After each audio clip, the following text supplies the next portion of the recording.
Okay, I'm Russell Kramer. I'm a Gettysburg College graduate in history. Grew up in Shawnee on the Delaware, and for my whole life I've always had an interest because Shawnee is a ancient Indian site, and was always interested in who lived there and how they lived. And of course, over the years, got to know people such as Rich Poirier, who is an expert on identifying the types of material that the points are made out of, as well as the periods and time and uses. I have been asked and on occasion give talks on the evolution of stone tools. And of course, what's fascinating is the fact that we all know what an arrowhead looks like, but we don't know actually that in most cases the arrowhead was probably a knife or perhaps a spear point, not necessarily bow and arrow, which is actually a later development of weaponry. Today, we did bring examples of, for example, the atlatl and also spears, thrusting spears, to show these are the weapons that they would have used against the larger animals which inhabited the Northeast during the early period of the Paleo and Archaic period. So we were asked to come and identify some points. I think there's no one more qualified than Rich Poirier to identify the points, and also maybe talk a little bit about the material that these points were made out of, because that's another interesting facet of collecting, is the fact that stone, the type of stone that they made tools out of was often quarried hundreds of miles away, and was often a case a trade item, because if you were in a particular area where there wasn't sources for this material, you would be at a great disadvantage. In our area, flint is one of the more commonly used. And of course, we're fortunate in the adjacent area in Allentown, there's the jasper quarries, which we have brought examples of Kunji jasper here today. So with that, I'll pass it to Rich. That was a great opening there. It describes a lot of what we're going to talk about. My name is Rich Poirier. I grew up in Canada, in Quebec area. Moved here with my parents. My dad was a lumberjack at 11 years old. A friend of mine, we lived in the Portland, Delaware Water Gap area. And one day he said, let's go down by the river. The fields are plowed. We can look for Indian arrowheads. And I had no clue, no idea what that was. Went along with him, he found one, and I could not believe that Indians had made these stone arrowheads and you could find them in plowed fields along the river. So from that day on, I was bitten.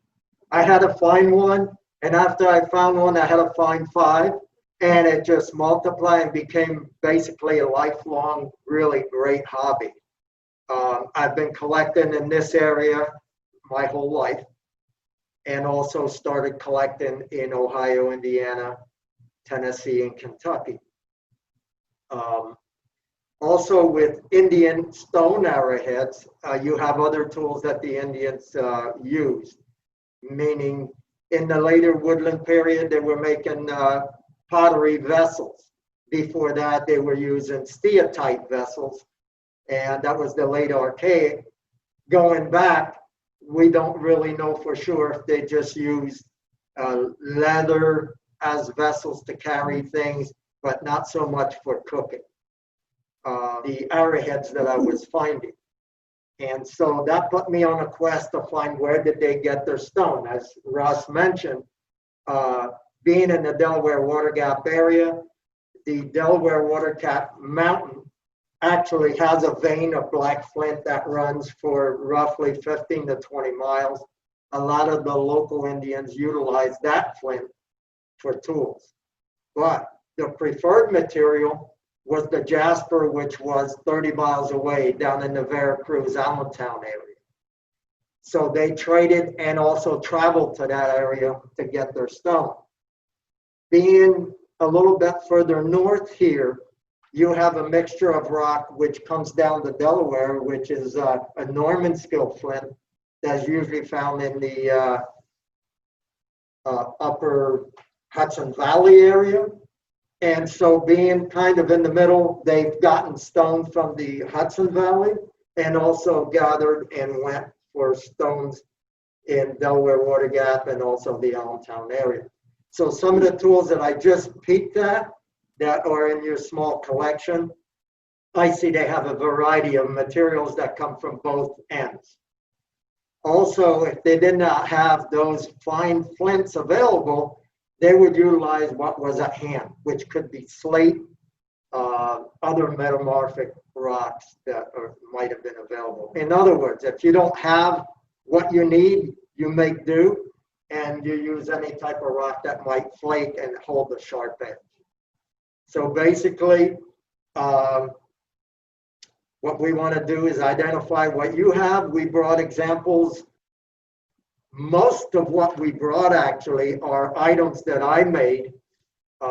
I didn't bring any in my private collection, which could be done at a future date if that was, you know, something you'd like to do.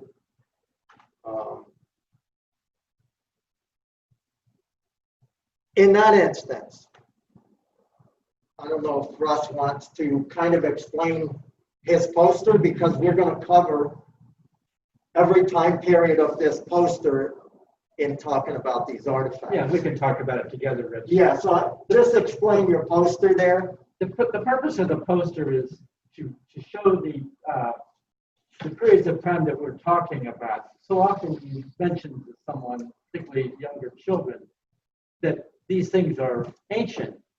They think that maybe if it was from the time of the Revolution, that's ancient, or maybe from the time of the birth of Christ, that's ancient. What this poster points out is the fact that the history of these artifacts predates history and goes back into the early parts of, actually the earliest people that were living in North America, which is the Paleo period down here.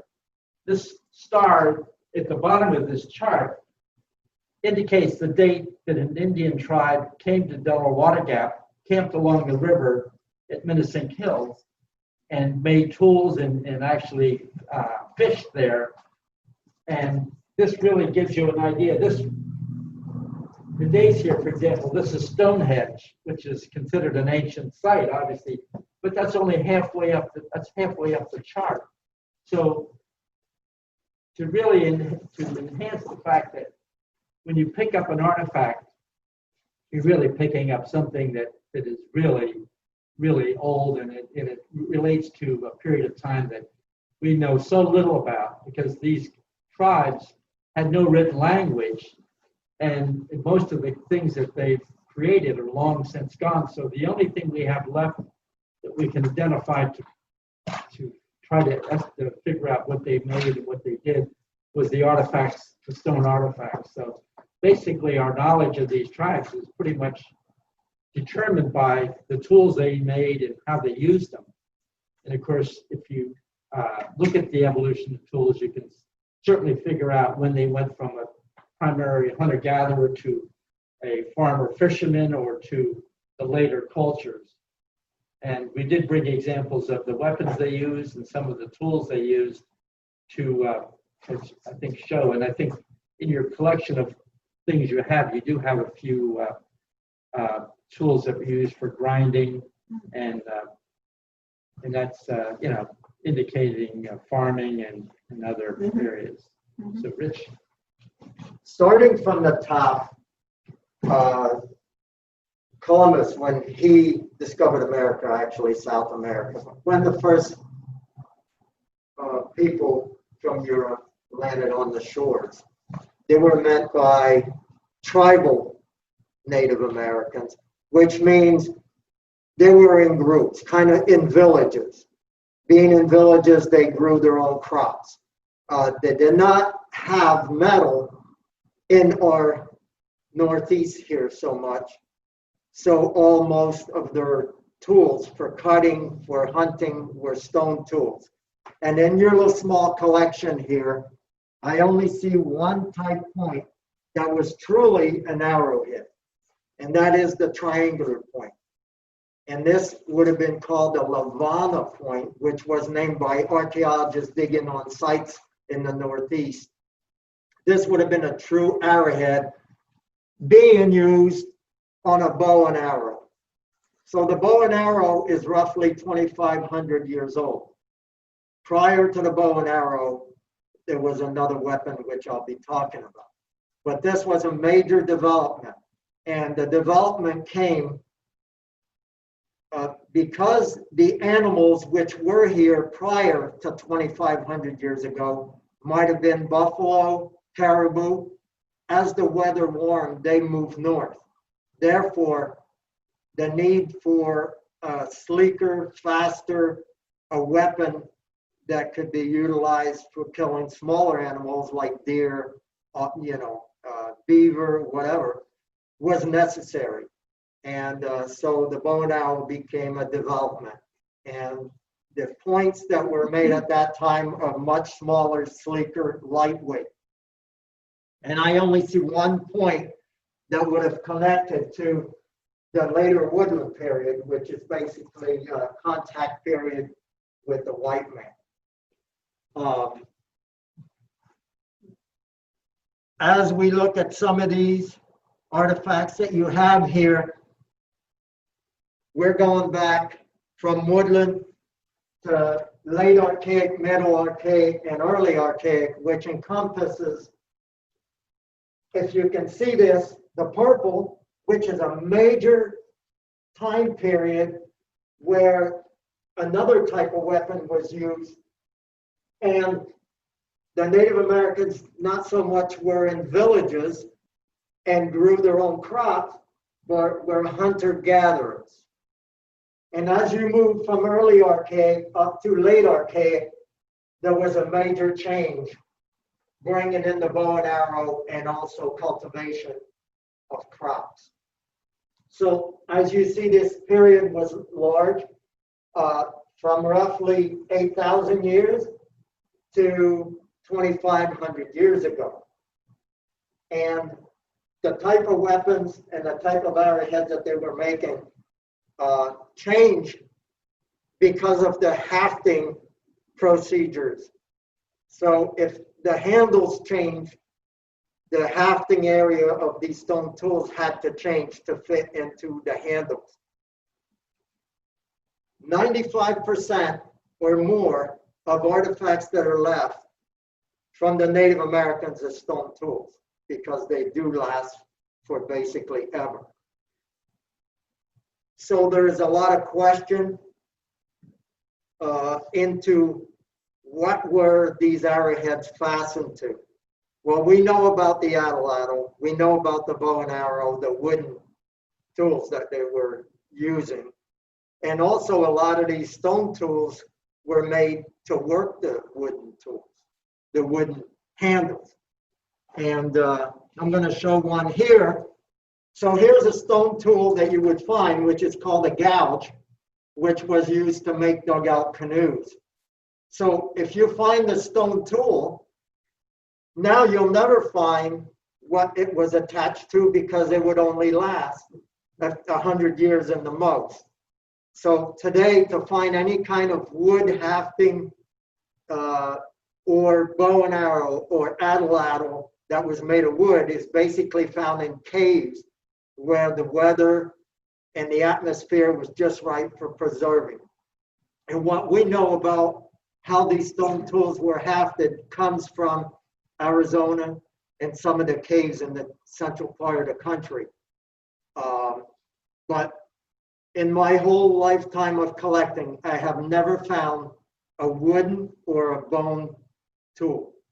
So 95% of the tools that you will find out there will be the end or the projectiles and the stone tools that they were using.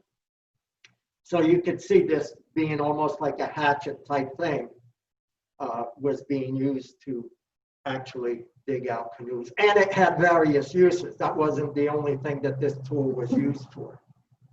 So talking about the bow and arrow being 2,500 years to contact, now talking about the Archaic period, the weapon of choice, which hadn't changed in 30,000 years, was the atlatl.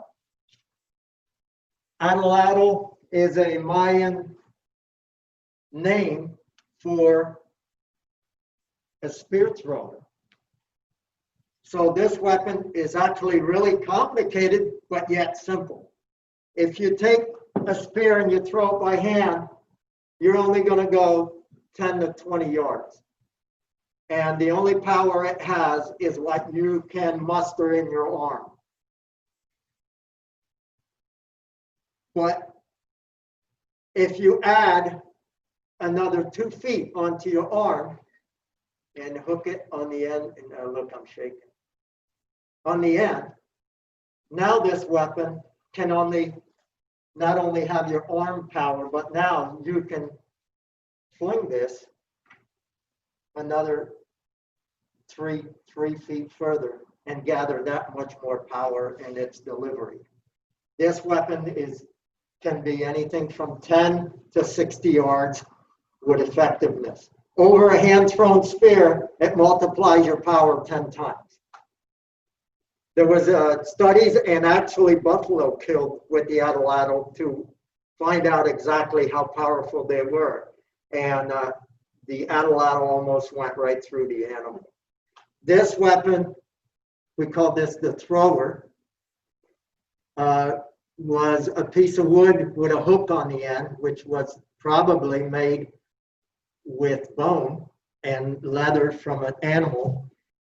The shaft is very ingenious in that I was explaining earlier to, your name was Neil, that if you stick an animal or a bigger animal with any kind of a spear, and being a hunter myself and being bow hunting, I know that the animal will turn its head around and try to pull the shaft out of its body to try and get away.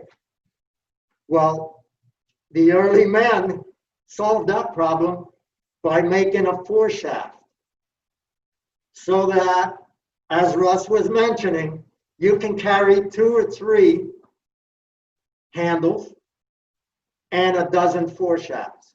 So when this hit the animal, it went in. The animal reached around, grabbed the shaft, and it would pull off. The animal would still have the killing projectile in him. If the animal ran, the Native American could grab the shaft, reload, and then go after that animal again, which usually they would hunt with several people anyway. So you imagine 3 or 4 or 5 of these being lodged into the animal and then being able to reload your atlatl and then throw it again at the animal. Now, I'm not talking about rabbits. I'm talking about buffalo, caribou, and what was left over, possibly a mammoth or a mastodon. So in the archaic period and early on, that was the weapon of choice, and it was very efficient because they didn't starve, or else we wouldn't have the Native Americans today if they weren't successful with their weapons. So the first, about the middle archaic on up, those animals disappeared. In the early archaic period, that was big time caribou. So in the summer, they might have been south here. In the winter, or in the summer, they might have been north, and in the winter, they might have been coming back south. They traveled along river systems.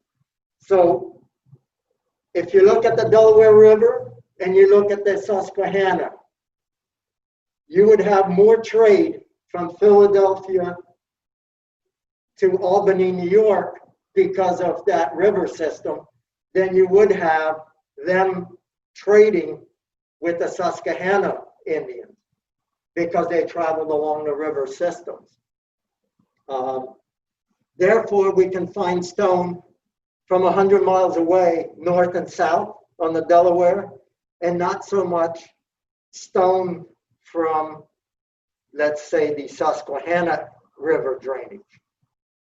So they traveled north and south along the rivers. Not saying that they did travel from river system to river system, but the majority stayed to their river system. Now, as you get into the later archaic, they were fishermen. So as the game kind of disappeared through the big game, through the arcade, they became fishermen. Therefore, you would have Oriental, what we call Oriental fishtail people, making large hearts, which were as long as this room, and they would make racks and dry the fish that they were catching. And that lasted probably several thousand years, where they just fished and also hunted, but their point types change according to what they were hunting and using and making for tools. I'm just going to go on. If anybody wants to step in and ask or say anything. So therefore now I said that this was a woodland type Indian arrowhead. We go to, which I don't see too much of the Oriental fishtails, which is usually associated with the fishing cultures. But the Perkiomen point, those people really like to use jasper. And I see a few examples of the Perkiomen point here, made out of jasper, which comes from the Veracruz area in Allentown. They love that stone, and this was probably used as knives more than anything else. And a little bit earlier on, which preceded the Perkiomen, is the Lehigh Point. Because it was found in the Lehigh Valley, they named it the Lehigh Point. Instead of having hooks on the end, they're basically a tapered spen broad point. And I see quite a few of those, which is common in the Lake Wallenpaupack area. Yeah. That would be middle archaic. So we're jumping from the woodland into a little bit of a middle archaic type. I don't see much, maybe one point here. And just because you only have one type of a point here doesn't mean they weren't. If there's one point, there's probably others. But from that little collection that you have, I can see that there's more or quite a few of the middle archaic type thing, which could have been the proper. You got to realize too that beavers had a lot to do with the Native Americans, because they would dam up all these creeks. These creeks became lakes. So Lake Wallenpaupack might have been a lake at one time, but naturally caused by the beavers. That would make other games in the area come. If there was a lot of water, there was a lot of other games. Here's a point, as I said, they got their stones from north to south. This material here is a New York type material called Norman Skill. And Norman Skill flint, coming from New York, even with, well, after the glaciers, cobbles of the flint would come down the river. And either this, which looks to be not from a cobble, therefore it could have came from a quarry in the southern New York tier, south of Albany. So it's a gray, waxy type material. The point type would have been like a Jack's Reef pentagonal. And that's also a little bit later archaic. And the Perkiomen and the Lehigh, Perkiomen being middle archaic, the Lehigh being just before the Perkiomen type point. And then with the Lehigh, I see two other type material, one being more or less a black local flint, and this one here being also a Norman Skill, but a green type Norman Skill flint. And most of the weapons you see here outside the triangle more than likely was used on a naddle. Here's a pretty unique piece. It's also a Lehigh point of possibly brown jasper, which was heated. Either this point fell next to a fire, or as they cleared the land and burned all the wood, it actually changed the color of the flint. So if you take a brown jasper point and you put it on your stove and heat it slowly, it will turn red. It's a chemical reaction within the stone that makes it change colors. Same point, only one we call red jasper and one is brown jasper. Even going earlier than the middle arcade was this straight stem point. We call them Poplar Island, but you got to remember that those are only names. And if you have one archaeologist digging on a site and he's never seen this type, he'll say, oh, this is South Sterling type, because I'm finding these in South Sterling. Another archaeologist 30, 40 miles away, not being in contact with this archaeologist, calls it a Poplar Island because he found it on an island which was called Poplar Island. So there's a discrepancy into naming specific points. It all depends who discovered them. But as time goes along, these archaeologists got together and said, well, we're finding this in this area, let's name it this, so that there isn't three names for that type point. And this is an earlier archaic point. You got to realize there was less Native Americans down here because they were the first to enter the country. And as they multiplied, there was more and more groups of Indians. Therefore, one group might change their style of making a point. So in one area, you might have four different looking points with the same time period. So if you look in books, in the woodland period or thereof, you're going to have almost a different look to the point for all the same age. As you go down through history, the points, because the groups were smaller and stayed to themselves more rather than mingled with each other, the point types became either one or the other. And so a perkiomen is a perkiomen, and it isn't changed too much in over a period of 2,000 or 3,000 years. Where in the woodland period, the Lavana and the Madison point, and there's 4 or 5 other names, and some of them are not. They were trading and giving each other ideas, and so the type of point, there might have been 10 different types for the same time period rather than as the early. So as you go down through, this is going to be interesting. I don't know if any of you ever heard of it. You get to 8,000 years ago. I was fortunate enough to find a site which was settled by these Clovis people.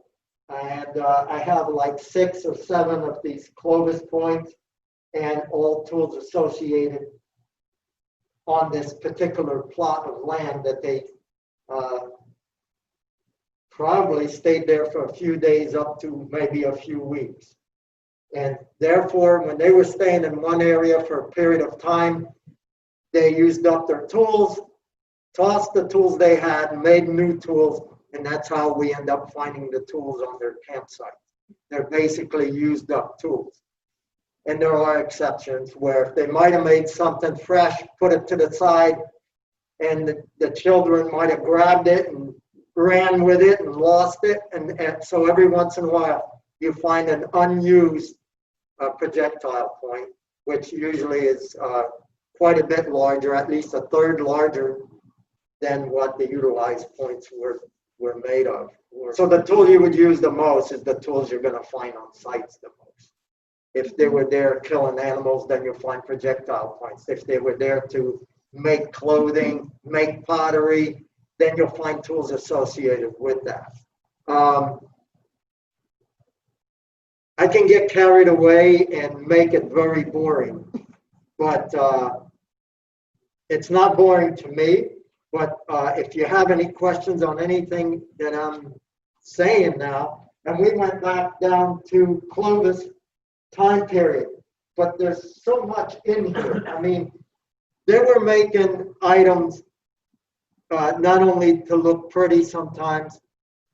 In this area, it was a difficult place to live, so their tools were basic. Their tools were necessary to survival. So pretty didn't matter to them.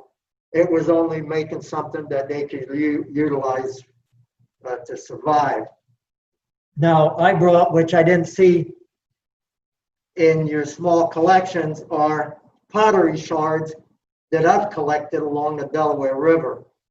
These are woodland type pottery shards, and I'm going to give them to you as an example of pottery that was utilized in the area.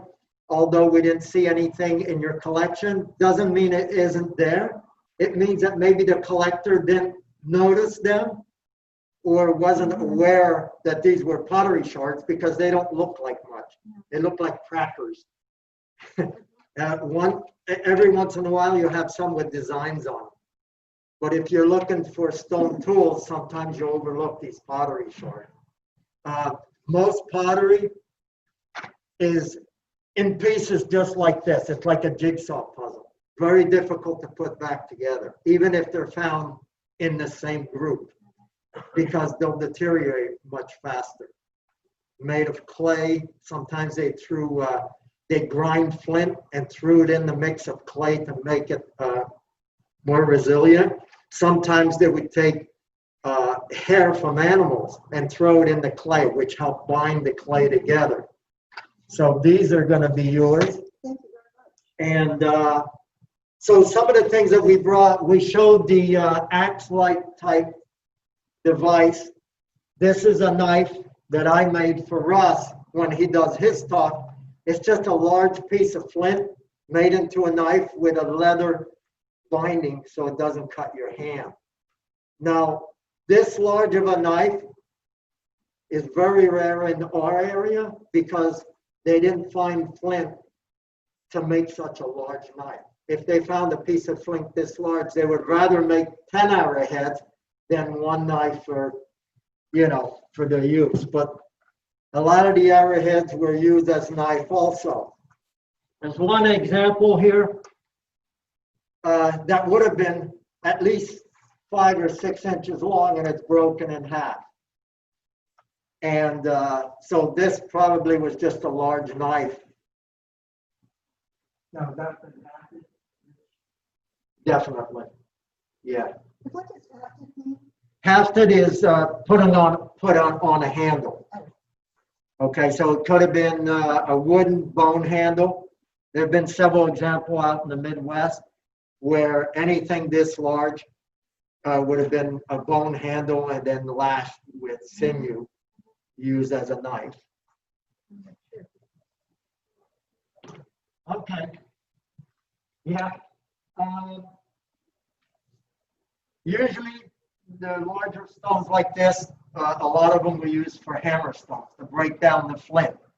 I don't see much work on this. Of course, everybody that finds an arrowhead, sometimes they'll find a rock next to it, and they'll say, oh, that must have been used for something. To say that it was used for something has to have deliberate, man-altered things done to the stone, where this stone does. How many times have you ever seen a stone with a hole in the middle that's different than the contour of the stone? And this one was definitely used. And we call these nutting stones.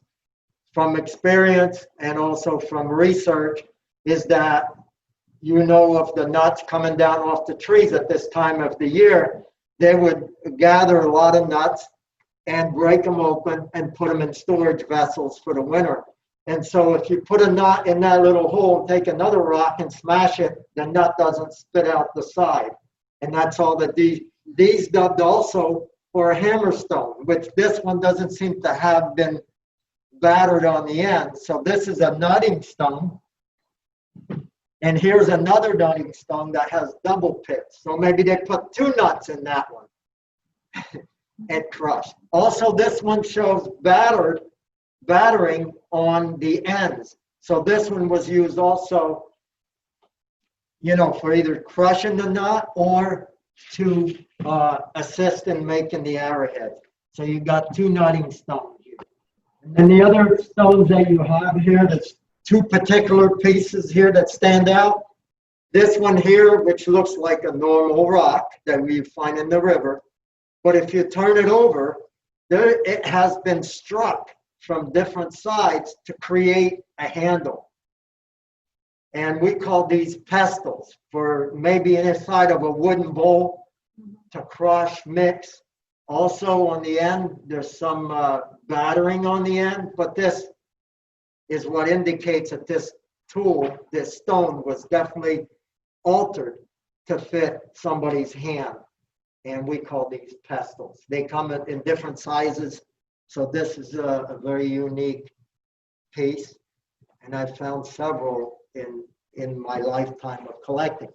Also, we showed you earlier this gouge. We call it a gouge because of the groove that was cut in here. But a lot of times we call these celts. And you have an example here of a celt. C-E-L-T. Celt. This would have been fastened the same way as this gouge into a handle and kind of used in this manner. Another way to fasten this is almost like a tomahawk, where it was used from side to side.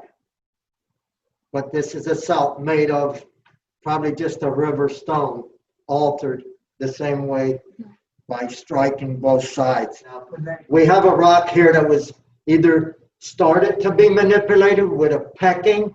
Pecking is taking another rock and hitting this rock, and it'll just disintegrate in little pieces. It's called pecking. And this has pecking all on the one side, and then if you flip it over, also on the other side. These type rocks sometimes are called sinew stone, which might have been used to rub or grind flint to make it a dull platform so you can strike it and shape that other rock. But this definitely a tool that was used by the Native Americans here. So the tools you found are examples of arrowheads that are found probably within 100 to 150 miles of this area.